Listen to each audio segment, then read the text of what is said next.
Story toons by 9F10। শুনবে না দেখবে, তোমার চয়েস।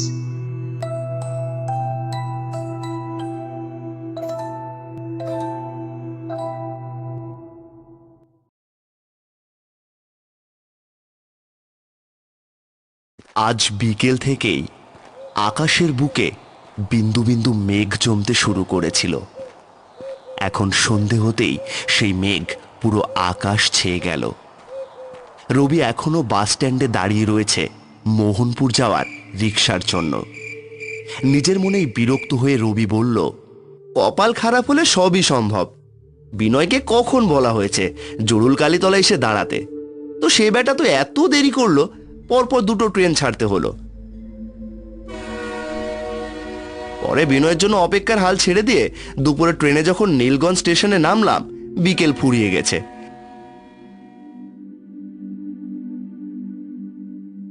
এখন একটা রিক্সা পেলে একটু শান্তি মেলে। ফাঁকা বাস স্ট্যান্ডে দাঁড়িয়ে রইল রবি। চারপাশে একটা মানুষ থাকা তো দূরের কথা, একটা কুকুর বিড়াল অব্দি নেই। রবির মনে হতে লাগলো সে যেন একটা অন্য গ্রহে চলে এসেছে, যেখানে মানুষের কোনো অস্তিত্ব নেই, কেবল অন্ধকার আর নির্জন নিঃসঙ্গ পরিবেশ ছাড়া। আগাপাশতলা ভদ্রলোকের আড়ালে মোড়া তার চেহারা, পরনে পাঞ্জাবি, হাতে বিদেশি হাতঘড়ি। কালিকাপুর হাই স্কুলের অঙ্কের শিক্ষক সে। বয়স 30-এর নিচে হলেও বুদ্ধিদীপ্ত চোখ দুটো সবসময় সতর্ক।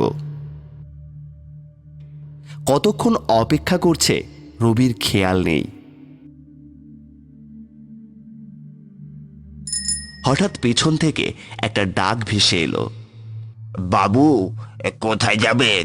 রবি চমকে উঠে পেছন ফিরে দেখল আগাগোড়া সাদা চাদরে মোড়া একটা লোক দাঁড়িয়ে আছে, তার থেকে হাত 3 দূরে। আর তার পাশে একটা ভাঙাচোরা রিক্সা। পুরো আকাশ কালো মেঘে ছেয়ে আছে, তার উপর সন্ধ্যের অন্ধকারে লোকটিকে দেখা গেল না ভালো করে। তবে রবি যেন একটু হাঁপ ছেড়ে বাঁচল। বলল, যাক বাবা, একটা রিক্সাওয়ালা অন্তত পাওয়া গেল এই অজগায়ে। যাব সাঁতরাগাছি, যাবে? উঠে আসুন বাবু, ও পথেই তো রোজ রাইতে যায়, আজ আসেন আপনারে নিয়ে যাই। রবি রিক্সায় বসতেই টিপ টিপ করে বৃষ্টি শুরু হলো, সাথে একটা হাড় কাঁপানো ঠান্ডা বাতাস। মাথার উপর ছাতাটা রেখে মনে মনে বিনয়কে দোষারোপ করছিল সে। দাঁড়া, বাড়ি গিয়ে তোর হবে। এই ঝড় বৃষ্টির রাতে অচেনা জায়গায় একা কেমন দায়িত্ব জ্ঞানহীনভাবে পাঠিয়ে দিল আমায়। আর কোনোদিন যদি আমি তোর কোনো সাহায্যে লেগেছি দেখে নিস, বাড়িতে গিয়ে ভুলেও আমি একটা কথাও বলবো না। মোহনপুর কেন যাইবেন বাবু? ওদিকে তো তেমন কোনো ভদ্রলোক যায় রে বাবু, লোকে বলে ছোট লোকের পাড়া। আসলে যেতে হচ্ছে একটা বিশেষ কাজে।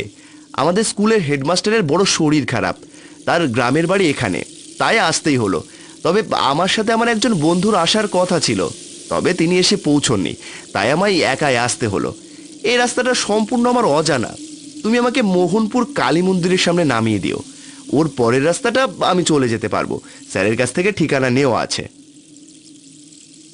কিন্তু ও রাস্তায় যাওয়ার পথে যে বড় বাঁশ বাগানের রাস্তাটা পড়বে, বড্ড যে খারাপ ও রাস্তা।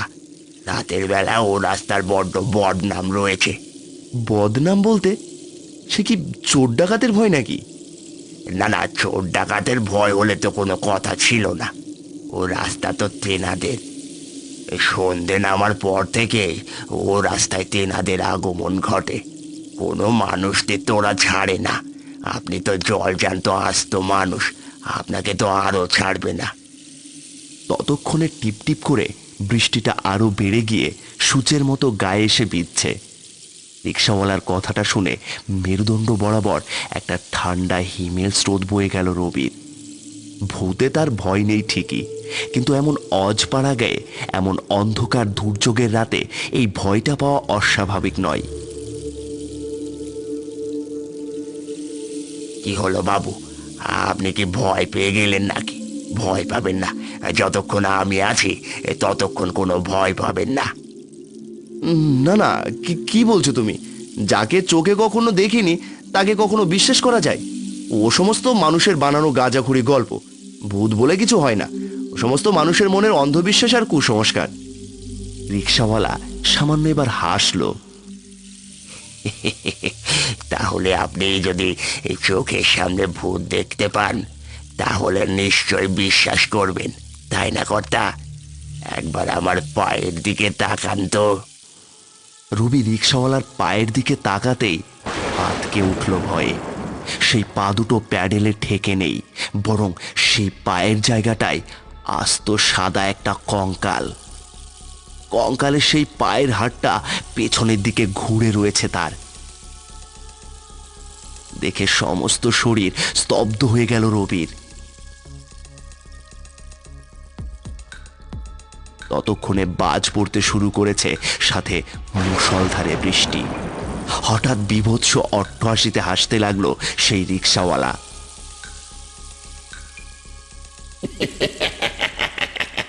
কি বাবু, বিশ্বাস হলো তো? তাহলে ভূত রয়েছে। যদি এখনো বিশ্বাস না হয় তাহলে বিশ্বাস করানোর মতো এখনো অনেক কিছু রয়েছে। আপনি দেখতে চান? তবে তবে আমায় দেখুন, দেখুন দেখুন, আমার দিকে তাকান। কথাটা বলেই প্রচন্ড হাসিতে চিৎকার করতে করতে নিজের শরীরের ওপর থেকে সাদা রঙের চাদরটা সরিয়ে দেয় সে। মুহূর্তে চোখের সামনে প্রকট হয়ে ওঠে একটা আস্ত কঙ্কাল। আপনাকে তো প্রথমেই বলেছিলাম এ বাঁশবাগানের পথ একেবারেই ভালো না। এ পথে এলে কোনো অশরীরী আত্মা নিজের রূপে ফিরে আসে। এখন আমি আর আগের মতো হতে পারবো না বাবু। আমি যে বহু বছর আগেই মরে ভূত হয়ে গেছি। এ পথেই ভুল করে রিক্সা নিয়ে চলে এসেছিলাম রাতের বেলা। তখনই ঘাড় মোটকে দিল আমার। তারপর থেকে রাতের বেলায় পথে ঘোরাফেরা করি, আর মানুষ দেখলেই অনেকদিন মানুষের কাঁচা মাংস চিবিয়ে খাইনি। আজ আজ আজ মনে ভরে আপনাকে খাবো। তাই জন্যই তো আপনাকে নিয়ে আসলাম এখানে। আসেন আসেন বাবু, আসেন আসেন, আপনার নরম মাংসটা। কথাটা বলেই হিংস্র জন্তুর মতো সেই কঙ্কাল ধীরে ধীরে এগিয়ে আসতে থাকে রবির দিকে। হঠাৎ চারপাশ আকাশ সাদা করে আরো একবার বিকট শব্দের বজ্রপাত হয় কাছাকাছি কোথাও। সে আলোতেই দেখতে পায় রবি তার থেকে ঠিক 1 থেকে 2 ফুট দূরে দাঁড়িয়ে আছে সেই বিভীষিকাময় কঙ্কাল মূর্তি। আর তার ঠিক পেছনে দাঁড়িয়ে তারই বন্ধু বিনয়। বিনয়কে এই অবস্থায় এখানে দেখে অবাক হয়ে যায় রবি। আমার হাত ধর রবি, তাড়াতাড়ি চল এখান থেকে। 7-5 না ভেবে রবি বিনয়ের হাতটা শক্ত করে চেপে ধরে, আর সেই বাঁশবাগানের পথ দিয়ে ছুটে এগিয়ে যেতে থাকে সামনের বড় রাস্তার দিকে। কিন্তু অদ্ভুতভাবে বিনয়ের সমস্ত হাতটা বরফের চেয়েও বেশি ঠান্ডা অনুভূত হয় রবির।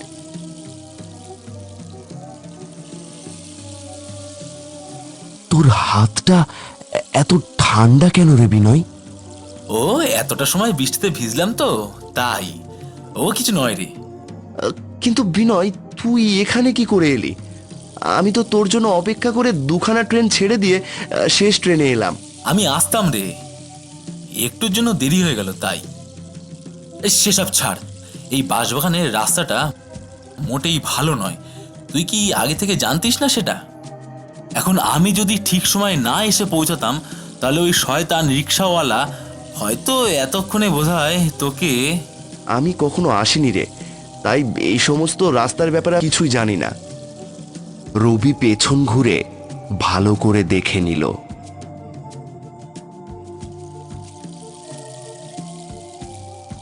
না, সেই কঙ্কালময় মূর্তিটা আর আসছে না। কিন্তু থেকে থেকে অশরীরী আত্মাদের প্রচন্ড চিৎকার কানে আসছে। কিন্তু বিনয়কে পেয়ে এখন একটুও ভয় লাগছে না ওর আর। তোকে যখন কথা দিয়েছি আমি যাব, তখন এসেছি আমি।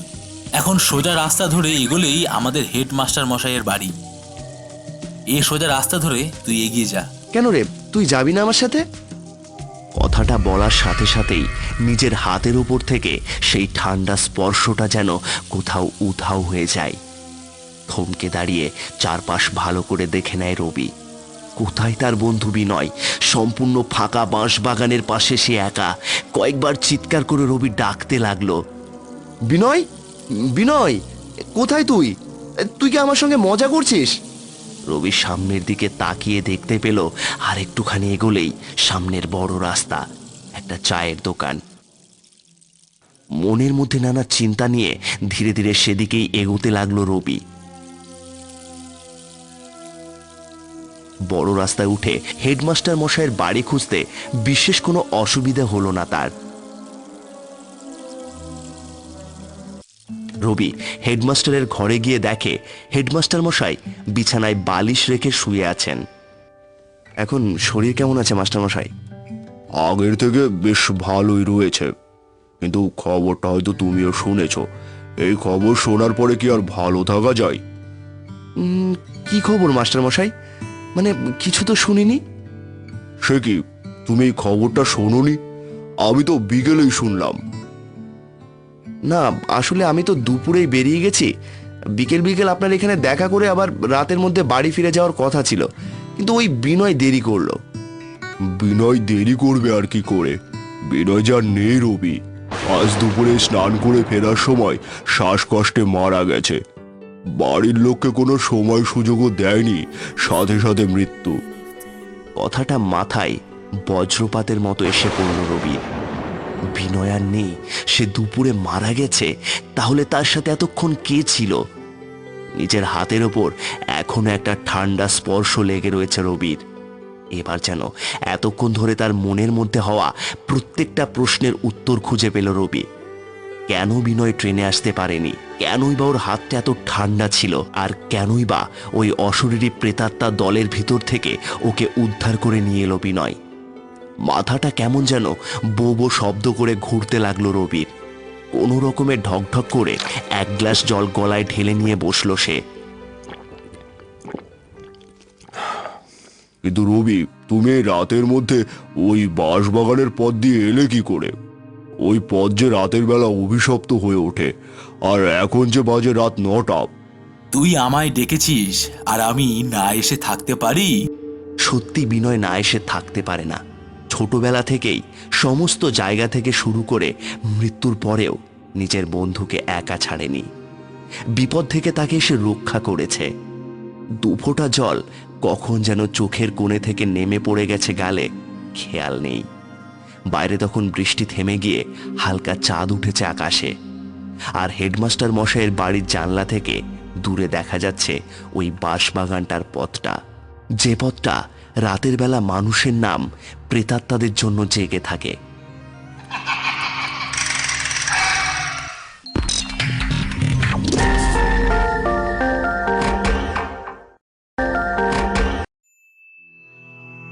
Story Tunes by 9F10 শুনবে না দেখবে তোমার চয়েস।